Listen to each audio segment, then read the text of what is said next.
আসসালামু আলাইকুম। আজকে আমি চলে আসলাম ঢাকা নবাবগঞ্জ দোহার জয়পাড়া থানা বিলাসপুর পদ্মা নদীর ঘাটে। সো এখানে এসে দেখলাম মাঝিরা নৌকা তৈরিতে অনেক ব্যস্ত হয়ে পড়েছে। অনেক সুন্দরভাবে নৌকাগুলো তৈরি করে, এগুলো দিয়ে জেলেরা সুন্দরভাবে মাছ ধরে। এখানে এসেই দেখলাম মানে আকাশে এত পরিমাণ মেঘ ধরছে, মেঘ ধরার কারণে যে এত সুন্দর একটা ভিউ আসতেছে দেখেই মায়া পড়ে গেলাম। মাঝখানের দিকে কাশবন অনেক সুন্দর চর পড়ছে, চরে কাশবন ভর্তি হয়ে গেছে। একটু দেখাচ্ছি, মানে এত সুন্দরভাবে রূপ নিয়েছে পদ্মা নদী, মানে দেখলে যে কেউ মায়া পড়ে যাবে।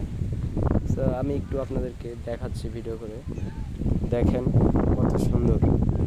তো যখনই আমি সময় পাই এইখানটায় চলে আসি, এইখানটায় আসলে মন এমনিতেই ভালো হয়ে যায়। আপনারা দেখতে পাচ্ছেন অনেক সুন্দর, অনেক সুন্দর, যে কেউ মায়ায় পড়ে যাবে, এত সুন্দর। নদীর পাড়টা অনেক সুন্দর চারিপাশে। নদীতে আগের চাইতে অনেকটা পানি বেড়ে গেছে। 2-3 দিন লাগাতার বৃষ্টি ছিল, তার জন্য অনেকটা পানি বেশি হয়ে গেছে। এই পাড়গুলো একদম শুকনো ছিল, আজকে এসে দেখলাম